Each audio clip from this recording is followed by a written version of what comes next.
kulanti wanaagsan halkan waa Garaa TV qodobada warkana waxa ugu waaweyn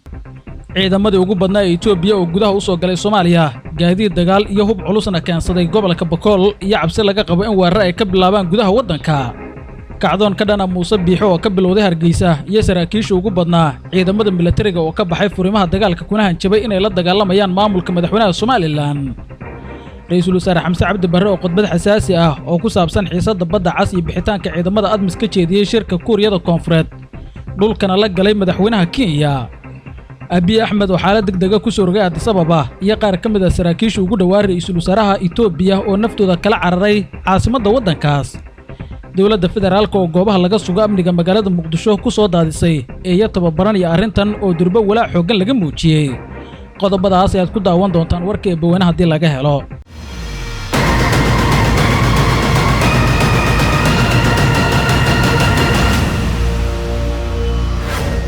markale kulanti wanaagsan qodobadaas aad daawateen oo faahfaasanayaan idiin soo gudbin doonaa hase yeeshee ugu horreyn daawada waxaan ku xasuusinayaa in haddii lagu joogo waqtiga salaada soo gudato waajibaadka Alle dibna ugu soo laabato daawashada muuqaalka aynu ku bilownaa ciidamadii ugu badnaa ee dawladda Itoobiya ayaa ku soo qulqulaya gudaha Soomaaliya waxaana ay ka soo gudbeen xadka ay Soomaaliya la wadaagto dalka Itoobiya gaar ahaan gobolada Bakool iyo Hiiraan xuduudka Itoobiya dalkeenu uu kala leeyahay ciidamadan oo wata gaadiid dagaal iyo hub culus ayaa labada xuduudood ka soo gudbay waxaana lagu xoojiyay ciidamada Itoobiyaanka ee hadda ku sugan gudaha Soomaaliya xilli dawladda federaalku ay wado qorshe gabi ahaanba dalka looga saarayo ciidamada Itoobiya loogana cirib tirayo kamid ahaanshaha howlgalka nabad ilaalinta midowga Afrika ADMIS oo madaxweynaadkiisu uu ku egyahay 31 Diseembar sanadan 2024 xoga dheeraad oo Garaa TV helayo ayaa waxay sheegayaan in ciidamada Itoobiyaanka ee ka soo gudbay xadka gobolada Hiiraan iyo Bakool ay hadda saldhigyo waaweyn ka samaysteen labada gobol oo ay isku diyaarinayaan inay isku balaariyaan qaybo hor leh ciidamadan sida la sheegay waxay ka yimaadeen deegaanka Kilinka Shanaad waxaana ay isku fidiyeen deegaano kala duwan oo ka tirsan labadaas gobol iyadoo qaarkood saldhigyo ay ku leeyihiin Bakool qaar kalena dhinaca gudo ayaa la sheegay ciidamada dhinaca Bakool ka yimid inay u gudbeen askarta waxa xogu ay tibaaxayaan inay yihiin kuwa aad u qalabaysan isla markaana wata gaadiid dagaal iyo hub culus oo casri ah xaaladda ayaa aad u kacsan iyadoo aysan jirin wax war oo ka soo baxay maamulada Koonfur Galbeed iyo sidoo kale Jubbaland oo ku aadan joogitaanka ciidamadan xilli labada maamul ay horey u diideen inay baxaan ciidamada Itoobiya oo lagu saaro howlgalka nabad ilaalinta midowga Afrika ADMIS kadib markii filla Soomaaliya ay diideen xitaa ay la sii howlgalaan ciidamada dawladda kadib marka madaxweynaadka ADMIS uu dhamaado tilaabadan waxay ku soo beegmaysaa xilli dawladda Soomaaliya ay sheegtay in dalka ay ka baxayaan ciidamada Itoobiya oo labada dalna ay ka dhaxayso xiisad culus oo salka ku haysa duulaanka Itoobiya ee madax banaanida midnimada ummadda Soomaaliyeed iyo qorshe ay ku doonayso 20 kiiloomitir oo ka mid ah biyaha wadankeena si kastaba ha ahaatee madaxda maamulada Jubbaland iyo Koonfur Galbeed ayaa u ololeynaya in ciidamadan aysan bixin iyagoo ku andacoonaya in haddii ay baxaan ciidamada Itoobiya ay la wareegi doonaan maamuladooda Al-Shabaab oo dhibaato ay ku noqon doonaan amniguna uusan sii xasili doonin iyadoo xaaladdu halkaas ay taagan tahay waxa Abiy Ahmed iyo maamulkiisu ay ka faa'iideysanayaan xiisadaha ay ku abuureen maamulada Jubbaland iyo Koonfur Galbeed waxaana ay danaynayaan in cadaadiska lagu sii kordhiyo filla Soomaaliya dhanka kale waxa quburadu ay qabaan in sababta ciidamadan Itoobiyaanka loogu soo daabulayo gudaha dalka ay tahay in duulaamo ay ka fuliyaan gudaha wadanka oo ay qabsadaan deegaano hor leh maadaama ay salka kula jiraan wadankooda oo ciidamo dheeraad halkaas ay uga soo biiri karaan Itoobiyana aysan ku ekayn kaliya damaceeda badda ee xitaa ay boobayso dhulka Soomaaliya oo ay doonayso qayb ka mid ah dhulka wadankeena inay gacanta ku dhigto Addis Ababa waxay xoog saaraysaa sidii ay amniga guud ee maamulada Koonfur Galbeed iyo Jubbaland iyadoo lafdhabar ugu ahaan lahayd si marnaba aan looga maarmin ciidamadeeda oo ay ugu sii sugnaadaan gudaha Soomaaliya dhaqaalo ugu helaan sidoo kalena danaheeda ay uga difaacaan waxayna lagu wadahayaa tilaabooyinka dawladda federaalka Soomaaliya ay qaadi doonto iyo sidoo kale tilaabada xigta ee caalamku ay ku dhaqaaqi doonaan maadaama Itoobiya duulaan cad ay sameynayso oo ciidamadeeda si sharci darro ah uga soo gudbayaan xuduudka iyadoo dawladdu isku diyaarinaysa in ciidamada gudaha wadanka hadda ka jooga Addis Ababa ay dibadda iskaga saarto Abiy Ahmed iyo maamulkiisa ayaana loo arkaa in weerar ay qorsheynayaan taasina ay tahay sababta ay ku xoojinayaan ciidamada wadankooda ee gudaha Soomaaliya ku sugan horey taliyaha ciidamada Itoobiya wuxuu ugu dhawaaqay in Soomaaliya ay ku tiirsan tahay amnigeeduna uu ku dhisan yahay ciidamada Itoobiyaanka ah ee gudaha dalka jooga haddii ay wadanka ka baxaanna waxa uu ku andacooday in saacado kooban gudahood ay ku qabsan doonaan al-shabaab caasimada dalka ee Muqdisho iyo gabi ahaan wadanka si taasi aysan u dhicin Itoobiya amniga Soomaaliya ay sii ilaalinayso si kastaba xiriirka labada wadan hadda wuxuu marayaa meeshii ugu dambeysay dowladda federaalkuna waxa hore wacdi ugu martay inay la dagaalami doonto Itoobiya haddii ay joojin weyso xadgudubkeeda madax banaanida iyo midnimada ummadda Soomaaliyeed haddana waxa Itoobiya ay qaadaysaa tillaabooyin dagaal toos ah qarxin kara maadaama ciidamada hubeysan iyo gaadiid dagaal ay ku soo daabulayso gudaha wadanka ayna u muuqato mid isku diyaarinaysa duulaan ka bilowda gudaha Soomaaliya oo ay dhul hor leh ku xalaalayso aan la isku qabsan xuduudka oo halkaas dagaal aysan ka curanin si kastaba Abiy Ahmed iyo maamulkiisa ayaa u soo jeestay dhulboob waxaana xilligan ay wajahayaan xaalado adag oo dhinaca siyaasadda ah iyadoo dhinaca diblomaasiyadda aad ciriiri siyaasadeed ay u galeen maadaama dhammaan dalalka deriska la ah amaba intooda badan xiisado siyaasadeed ay kala dhexayaan oo siyaasadda arrimaha dibadda ee dowladda Itoobiya qalqal badan ay gashay caalamku waxay ku cadaadinayaan Abiy Ahmed iyo maamulkiisa inay joojiyaan qalalaasaha ay ka abuurayaan bariga Afrika iyo dhibaatooyinka ay u horseedayaan dalalka nabdoon ee gobolkan dhaca hase yeeshee waxa Abiy maamulkiisu ay wada kasta u marayaan inay fuliyaan qorshayaashooda ah inay helaan biyo ay wax ka soo degsadaan dekado iyo sidoo kale saldhig ciidamadooda badda waxaana wacd ay ku mareen inaysan marnaba ka tanaasuli doonin arrinta ay badda cas marin biyood uga raadinayaan amaba ay ku helayaan dekada Itoobiya 2024 ay wax ka soo degsata ayna kaga marmaan dekadaha Djibouti ee sida joogtada ah ay badeecadaha Itoobiyaanku uga soo degaan qaybihii hore warka Gratiif ay daawanaysaan kacdoonka dhana madaxweynaha Somaliland Muuse Biixi Cabdi ayaa ka bilowday gudaha magaalada Hargeysa ee caasimadda Somaliland waxaana kacdoonkan horboodaya qaar ka mid ah saraakiisha ugu muhiimsaneed ciidamada militariga ee maamulka madaxweyne Biixi kuwaasi oo ka gadoosan dhibaatooyin ay sheegeen in dadka rayidka ah oo waalidiintooda ay ku jiraan maamulka Biixi ay ku hayaan dhibaato waxa saraakiishan oo warbaahinta la hadlay ay qaarkood ka soo baxeen furimaha dagaalka iyagoo ku dhawaaqay inaysan dib ugu laaban doonin difaacyada hore ee SSC qaatumo oo sida ay tilmaameen hadda ay ka soo baxeen kadib markii cagaf la marsiiyay guryahoodiina la burburiyay eheladoodii caruurtooda iyo sidoo kale hooyooyinkood sida ay hadalka ku sheegeen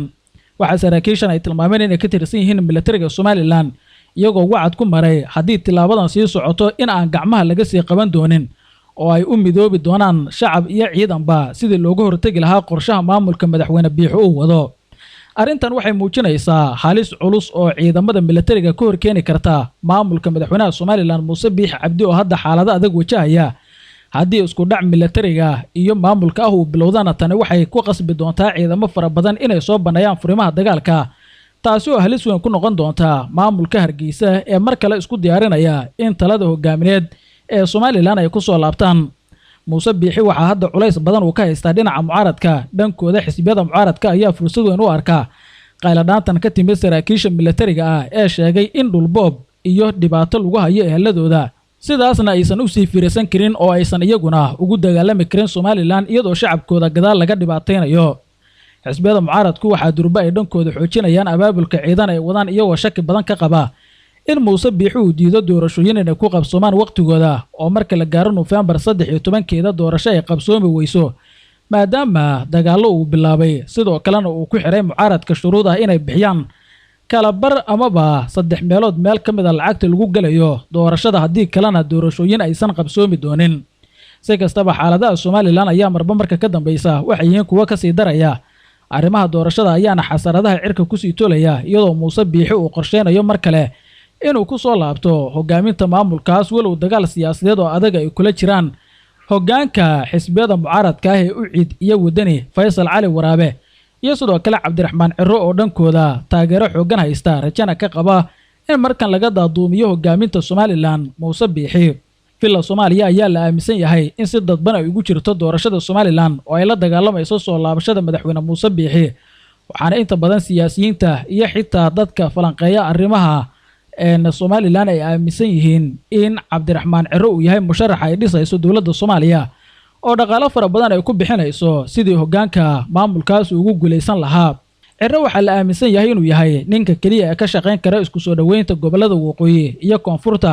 isla markaana isaga iyo dowladda madaxweyne Xasan Sheekh Maxamuud ay isla jeeyn karaan wada hadallada Somaliland ee mararka badan burburay fashilkana ku soo idlaaday Faysal Cali Waraabe isagu waa nin xag jira oo marnaba lagama qabarajo ah haddii uu ku guuleysto hogaaminta Somaliland in isku soo dhawaansho Soomaaliyeed uu ka shaqeeyo waana sababta uusan wax cod ku helin oo mar walba doorashooyinka u tartamo qasaaradu ay uga soo wajahdo Muuse Biixina waxa markan fashil siyaasadeed uu ku galay arrinta heshiiska uu la galay madaxweynaha Somaliland Muuse Biixi Cabdi ra'iisul wasaaraha Itoobiya oo si cad ay u diidaan shacabka gobolada waqooyi bedelkeeda taasna ay hubka qaateen oo ay ku dhawaaqeen in ay la dagaalami doonaan xitaa ciidamo Itoobiyaan ah haddii ay isku dayaan inay yimaadaan aagaga loo calaamadeeyay Addis Ababa ee Lughaya Seylac si ay u fuliyaan heshiiska ay la galeen madaxweynaha Somaliland ee 20 kiiloomitir oo ka mid ah biyaha Soomaaliya iyo 20 kiiloomitir ee dhulka ah la socodka ah ay ku goosanayaan qaybihii dhexe warka Gratifa ee daawanaysaan ra'iisul wasaaraha Soomaaliya Mudane Xamse Cabdi Barre ayaa khudbad xasaasi ah wax uu ka jeediyay shirka Kuuriyada Koonfureed iyo dalalka Afrika isagoo si weyn u bahdilay dowladda Kenya iyo sidoo kale dowladda Itoobiya waxaana uu isdul taagay arrimo ay ka mid tahay xiisadda badda cas iyo sidoo kale arrinta bixitaanka ciidamada nabad ilaalinta midowga Afrika ADMIS shirkan oo ay ka qayb galaan inta badan madaxda dalalka qaaradda Afrika oo sanadla ah waxa ku sugnaa ra'iisul wasaaraha Itoobiya madax ka socota Kenya iyo sidoo kale dhammaan madaxda dowladaha Afrika waxaana lagu qaadaadhigay arrimo muhiim ah oo xiriirka ganacsiga iyo iskaashiga Kuuriyada Koonfureed iyo dalalka Afrika u dhaxeeya ra'iisul wasaaraha Soomaaliya maruu isdul taagay xiisadda badda cas khudbadda xasaasiga ah uu jeediyay waxa uu ku sheegay in Itoobiya ay sameynayso qalqal xooggan iyo dhibaato ay ku hayso badda cas xiisadda ka dhalata arrintan ayuuna ka digay inay ku baahdo dhammaan bariga Afrika kadibna ay u tallaabto dalalka kale ee Afrika oo nabadda iyo xasiloonida muddada dheer la soo dhisay ay burburiso ra'iisul wasaare Abiy Ahmed oo fadhiga ku sugnaa ayuu ku eedeeyay ra'iisul wasaare Xamse Cabdi Barre inuu yahay dagaal ooga qalalaasa gelinaya gobolka oo marnaba aan rabin nabad in ay ka shaqeyso gobolka sidoo kalena wuxuu tilmaamay in dowladdiisu duulaan cad ay ku soo qaaday madax bannaanida iyo midnimada ummadda Soomaaliyeed arrinta ciidamada ADMIS markuu ka hadlayay ra'iisul wasaaruhu wuxuu sheegay Soomaaliya in hadda isku filnaansho dhinaca amniga ah ay gaartay aysan u baahnayn in waddanka ciidamo shisheeye ay u sii ilaaliyaan ciidamada dowladda federaalka Soomaaliya iyo dadka deegaanka oo iskaashanayana ay ku filan yihiin amniga guud ee dalka sidaasina looga maarmay ciidamada nabad ilaalinta midowga Afrika ADMIS wuxuu mahad celiyay muddada dheer ee ciidamadan ay la soo shaqeynayeen dowladda federaalka Soomaaliya amniga waddankana qaybta ay ka ahaayeen waxaa ra'iisul wasaare Xamse Cabdi Barre uu carabka ku adkeeyay in la joogo waqtiga ay nasan lahaayeen amnigana ay la wareegi lahaayeen ciidamada dowladda federaalka Soomaaliya oo wax walba oo shuruud oo arrintaas looga baahnaa Soomaaliya ay soo buuxisay ra'iisul wasaaraha waxa uu weeraray fikirka dowladaha Kenya iyo Uganda ee walaaca kaga muujiyaan bixitaanka ciidamada nabad ilaalinta midowga Afrika ADMIS waxaana uu sheegay in wax walaaca oo laga qaba aysan jirin in kooxaha argagixisada ah ay wax u dhimaan amniga Soomaaliya haddii ay baxaan ciidamada ADMIS ra'iisul wasaaruhu waxa tusaale u soo qaatay howlgalladii ugu waaweynaa ay sameeyeen ciidamada dowladda kadib markii talada dalka uu ku soo laabtay madaxweyne Xasan Sheekh Maxamuud kuwaasi oo kooxda AS looga saaray degmooyin badan oo muddo 15 sano ka badan ay deganayeen haddana gacanta ay ku hayaan ciidamada dowladda federaalka Soomaaliya sidoo kale in ciidamada dowladdu bila ay maamulayaan amniga madaxtooyada dalka iyo xafiisyada ugu sareeya dalka ayuu sheegay ra'iisul wasaaruhu in tusaale cad ay u tahay arrinta amniga Soomaaliya inay ku filan tahay dhanka kale ra'iisul wasaaraha Jamhuuriyadda Federaalka Soomaaliya Mudane Xamse Cabdi Barre wuxuu isdul taagay soo kabashada Soomaaliya iyo dadaalka xooggan ee xilligan ay sameynayso ra'iisul wasaaraha ayaa sheegay in Afrika ay horumar wanaagsan ka sameynayso isbeddelka dhaqaalaha iyo sidoo kale horumarka bulshada isla markaasina aaga ganacsiga xorta ah ee qaaradda Afrika uu abuurayo fursad maalgashi iyo iskaashi dhinaca ganacsiga ah Mudane Xamse Cabdi Barre waxa uu ka hadlay in Soomaaliya ay dhacdo goob istiraatiiji ah oo isku xiraysa Afrika iyo Aasiya isla markaana alle uu ugu deeqay kheyraad dabiici ah isagoo intaasi raaciyay in dowladda Soomaaliya ay guulo waaweyn ka gaartay dhinacyada amniga siyaasadda iyo horumarka nidaamka dhaqaalaha iyo waliba sharciyada ee dalka ee fududeeya maalgashiga caalamiga ah ra'iisul wasaaruhu waxa shirka uu ka sheegay in dhammaan dowladaha caalamka ay u furan tahay in maalgashi ay ku sameystaan gudaha Soomaaliya ayna sidoo kale bulshada Soomaaliyeed uga faa'iideeyaan kheyraadka waddanka Soomaaliyana hadda ay diyaarisay wax walba oo maalgashi in dal loogu sameysto looga baahnaa sharciyadana ay dhamaystirtay khudbadda ra'iisul wasaaraha Soomaaliya Mudane Xamse Cabdi Barre ayaa ku soo aadaysa xilli xasaasi ah oo xiisada ay ka jiraan gobolka sidoo kalena dowladda Soomaaliya ay kordhinayso heshiisyada iyo wada hadallada ay la galayso dowladaha caalamka si ay sare ugu qaado qorshaha ay faa'iido kaga helayso dhammaan dowladaha dunida oo maalgashi ugu horeeyo waxaana Soomaaliya ay wadaa qorshe lagu soo saarayo shidaalka sidoo kalena looga faa'iideynayo macdanta waddankeena si bulshada Soomaaliyeed iyo dalkuba faqriga uga baxo khayraadka waddankeena faa'iido looga helo gratifa daawanaysan Ra'iisul Wasaaraha Dowladda Itoobiya Abiy Ahmed ayaa xaalad degdeg ah wuxuu ku soo rogay magaalada Addis Ababa ee caasimadda dalka Itoobiya waxaana warbaahinta gudaha ee waddankaas ay daabacaysaa in madaxtooyada laga amray in gacanta lagu soo dhigo qaar ka mid ah saraakiisha ugu sareysa ciidamada Itoobiya oo la tuunsan yahay inay ku lug lahaayeen dilal dhacay sidoo kalena ay maleegayaan shirqoollo waaweyn oo afgambi uu ka mid yahay oo lagu sameeyo xukuumadda Ra'iisul Wasaare Abiy Ahmed arrintan markay soo baxday kadib waxa warbaahinta Itoobiya ay daabacaysaa inay ka carareen caasimadda dalka Itoobiya inta badan saraakiishii saaxiibada la ahaa Ra'iisul Wasaaraha Itoobiya Abiy Ahmed kuwaas oo cabsi ka qaba in iyaga la beegsado dambiye aysan lahaynna dusha loo saaro oo lagu ciqaabo inta badan saraakiishu waxay aadeen dhinaca Eritrea iyadoo la sheegay inay iska dhiibeen xukuumadda Asiyaas Afawaki oo xilligan dhankeeda isku diyaarinaysa duulaamo iyo sidoo kale awood ciidan oo iskaga difaacdo Itoobiya haddii weerar ay uga yimaadaan maadaama Addis Ababa la sheegay inay qorsheynayso in dagaal ay ku qaado dalka Eritrea si ay u hesho biyo ay wax ka soo degsata haddii ay ku guuldaraysato damaceeda Soomaaliya saraakiisha saaxiibada la ahaa Ra'iisul Wasaare Abiy Ahmed ee ka carray caasimadda dalka Itoobiya waxay ka cabsi qabaan in loo qabsado dilal saraakiil muhiim ah loo geystay iyo sidoo kale weeraro ciidamadu ay fashiliyaan kuwaasi oo saacadihii la soo dhaafay la qorsheeyay in lagu galo xafiisyo muhiim ah oo ku yaala caasimadda dalka Itoobiya Addis Ababa si kastaba amniga waddankaas ayaa meesha ugu xumaad gaaray waxaa socda dagaal aan kala joogsi lahayn waxaa qarxay kooxo beegsi ka bilaabay caasimadda dalka Itoobiya kuwaasi oo hadda u gudbay inay dilaan madaxda iyo saraakiisha iyadoo cabsi weyn laga qabo in xitaa saraakiisha Itoobiyaanka dhankooda arrintan ay ku milmaan